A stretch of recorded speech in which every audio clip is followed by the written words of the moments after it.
Živijo, sem Eva Erpič, strokovnjakinja za odnose in intimo in za on odgovarjam na vaša vprašanja.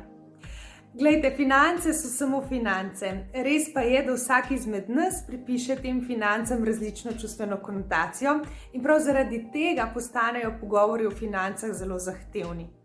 Jaz vam priporočam, da na enem izmed srečanj začnete govoriti o financah skozi svoje oči. Da vi poveste, kako zelo so finance za vas pomembne. Naprimer, poglej, jaz pričakujem, da sem sposobna preživeti sama sebe in da je to sposoben tudi moj partner. Zdaj me pa zanima, kakšne imaš pa ti poglede na finance. Kako ti doživljaš finančno varnost? Si zadovoljna trenutno svojo plačo in s tem, kar trenutno imaš ali pa s tem, kar si trenutno ustvarila?